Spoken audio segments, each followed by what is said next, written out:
Dolly Parton is a name that needs no introduction. Known for her incredible voice, timeless music, and magnetic personality, she's a true legend.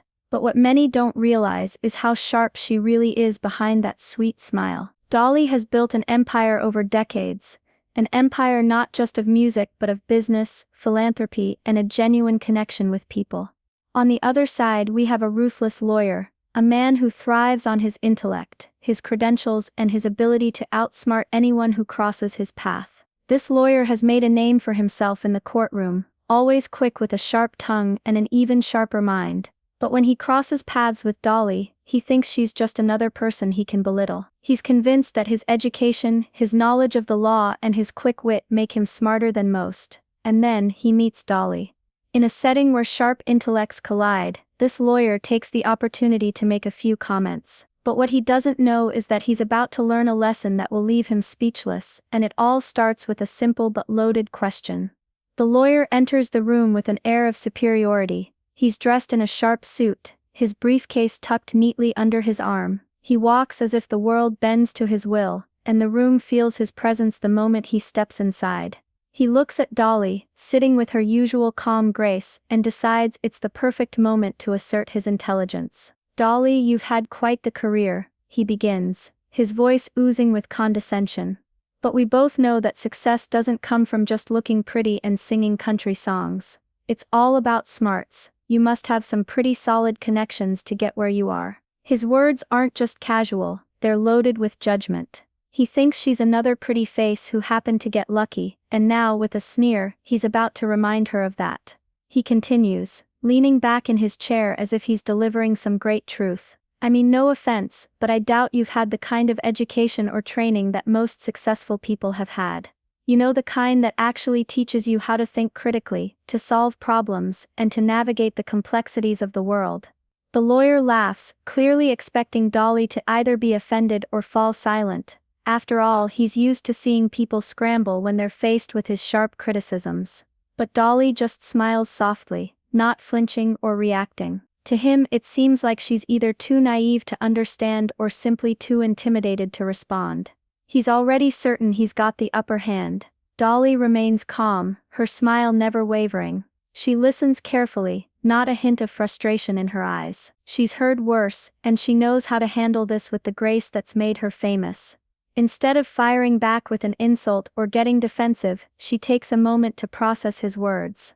She leans forward slightly, resting her elbows on the table, still giving off an air of warmth. "Well, you're right about one thing," she says softly. "I didn't go to law school, and I didn't spend years getting a degree, but that doesn't mean I haven't learned a thing or two along the way." The lawyer raises an eyebrow, surprised by her lack of anger. He expects her to be shaken, but Dolly's steady, calm presence catches him off guard. She continues, her voice still light but with a touch of sharpness that isn't lost on him. "I've spent my life working hard, listening and learning from the people I meet. My education might not have come from a classroom, but it's been plenty valuable, just the same," she adds, her smile never fading. Her words aren't aggressive, yet they carry weight. Dolly's intelligence doesn't need to be defended. It's a quiet strength that's been built over years of experience, perseverance, and hard work. She's not looking for validation, she simply wants him to know that she's no fool, even if she hasn't walked the traditional path of success. The lawyer's smirk begins to fade, but he quickly brushes it off, thinking it's just a lucky response. He's not ready to admit he might have underestimated her. The lawyer, sensing an opportunity, decides to press on. His arrogance fuels him further, thinking he's got Dolly right where he wants her. He leans back in his chair, crossing his arms over his chest, looking almost smug, as if he's about to deliver a final blow. "You know, Dolly," he says with a slight chuckle, "I admire your success. But let's be honest, people don't become famous or rich just by being nice. It takes more than charm, it takes raw intellect. The kind of intellect that can see patterns, solve problems, and understand complex systems. I'm not sure that's something you've had to work with much." His voice is dripping with condescension, but he's confident. After all, he's an expert in his field, and his law degree has granted him a kind of superiority in his mind. He continues, "What I mean is, being successful in business doesn't require street smarts or Well, whatever you'd call it. Real success comes from education and sharp reasoning. That's how you get ahead in life. The lawyer looks at her, waiting for her to react, expecting her to get flustered, or maybe even embarrassed. He's used to seeing people back down when faced with his pointed remarks, especially when they're people like Dolly, who don't have the same academic credentials he does. But Dolly still hasn't flinched. He misjudges her once again, assuming that she'll crumble under his so-called superior intellect. His confidence grows, believing that he's made his point, and that she's finally realized she's out of her depth. Little does he know, he's only digging himself into a deeper hole. Dolly takes a deep breath, her calm presence filling the room. The lawyer is still confident, still sure of his victory, but Dolly, with her kind smile, is about to show him the depths of her intelligence, something he could never have imagined. She leans forward slightly, her tone now serious yet still warm. You know, I've never really been one for big fancy words or degrees. I didn't grow up with the kind of opportunities people like you might have had. I didn't even have a high school diploma when I first started performing. But I knew something early on: people won't remember how smart you are, but they will remember how you made them feel. The lawyer's expression falters for a brief moment, but he quickly recovers, thinking she's just talking in circles. He's used to hearing people defend themselves with vague words, but Dolly isn't finished. I didn't just fall into success either, she continues. I worked hard, I wrote songs about my life, about the pain, the joy, the struggles, the dreams. I didn't learn how to write those songs from a textbook. I learned from living, from being open to people, listening to their stories, and finding beauty in the little things. She pauses for a moment, letting her words sink in. The lawyer's expression is still one of disbelief, but Dolly isn't done. Education is important, sure. But intelligence isn't just about memorizing facts or solving problems with logic. It's about understanding people, knowing your worth, and knowing what makes the world tick. I've built everything I have because I understand people, I understand their dreams and their fears. That's something you can't teach in a classroom. Dolly shifts her weight, her voice growing a little more pointed, but she remains composed. You see, I didn't need a fancy degree to know that the world wants love, and it wants hope. People don't need you to lecture them. They need you to listen to them. They need someone who gets it. And that's what I do. I get it. The lawyer, though still holding on to his arrogance, is visibly rattled. His sharp words start to fade as Dolly continues with her soft yet cutting truth. And when you're in a room with someone like me, she adds, you don't just need to know the law or numbers to succeed.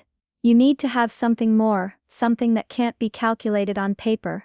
Something that makes people feel like they matter. Because that's the thing, darling. At the end of the day, what you know doesn't matter nearly as much as who you are and how you treat others. She leans back in her chair now, her message clear. The lawyer sits there, his confident demeanor cracking, realizing that the power of Dolly's words has left him speechless. What started as an attack on her intelligence has turned into an unforgettable lesson, one that no degree could teach. The lawyer's smug expression begins to fade. At first he tries to hold on to his arrogance, but Dolly's words have clearly shaken him. His mouth opens, but no words come out. For the first time in the conversation, he seems at a loss. He shifts in his seat, clearly uncomfortable. His fingers, which were once tapping rhythmically on the table, are now still. He looks at Dolly, trying to regain control, but the confident, almost dismissive tone he had earlier is gone. The smugness that once dominated his demeanor is slipping away, replaced by uncertainty. For a moment he stares at the table, his thoughts racing. He tries to find something to say, something to dismiss what Dolly just shared, but the truth of her words is too powerful. He opens his mouth again, but the words don't come out right. Instead, there's a nervous laugh, one that doesn't quite sound genuine. Dolly, however, doesn't give him the satisfaction of seeing her react to his discomfort. She simply watches him with the same gentle smile, giving him the space to collect his thoughts. But the lawyer knows he's lost. He can't argue with what she's said, and he can't deny the sting of truth in her words. He clears his throat, trying to regain some composure. Well, I didn't mean to imply, he stammers, but his voice trails off. He realizes now that no matter how hard he tries, he's already been defeated. The room feels quieter now, the air thick with the weight of his own humiliation. He knows it's over. Dolly has won, and in the most unexpected way, the lawyer's confidence is now replaced with a subtle shame that he can't shake. Dolly's smile remains soft and unhurried. She's not here to gloat or make the lawyer feel smaller than he already does. Instead, she offers him one final piece of wisdom, a quiet, powerful reminder of what truly matters. She leans forward slightly, her voice gentle but firm. "You know," she says, almost as if she's sharing a secret, "I'm not here to prove anything to you, or to anyone else. I've worked hard for everything I have, and I've learned that what makes a person truly successful isn't their degree or how much they know, it's how they treat others." The lawyer's head lowers again, as if her words have hit him deeper than he cares to admit. His pride is bruised, but he can't argue with the sincerity in her voice. Dolly doesn't just speak with words, she speaks from her heart, and that's something he can't ignore. People like to talk about intelligence, but real wisdom comes from living a life that's full of mistakes, triumphs, heartache, and joy. She continues. "You learn far more from your failures than your successes. And you learn a lot more by listening than by talking." Her eyes meet his, steady and kind. "I don't have a fancy degree, but I've learned more about life by sitting in a room with all kinds of people than any book could ever teach me. And that's the kind of knowledge I value most." The lawyer opens his mouth, but the words don't come. He's humbled, and for the first time he realizes he's been looking at success all wrong.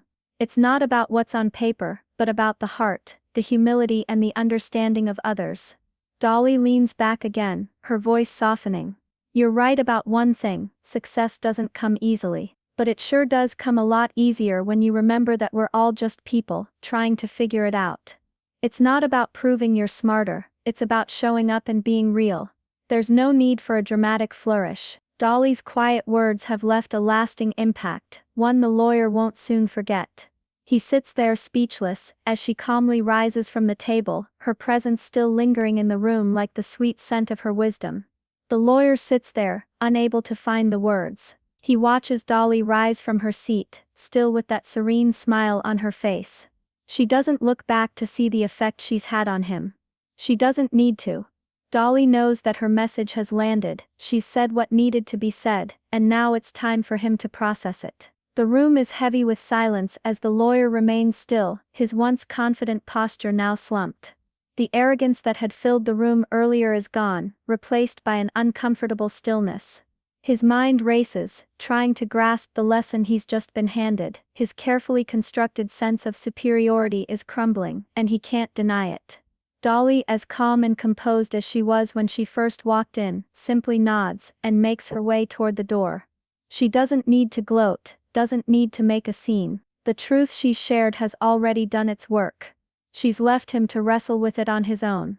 He doesn't try to stop her, he doesn't say anything else. There's nothing left to say. In that moment, Dolly has won, not through confrontation, but through the quiet power of wisdom and humility.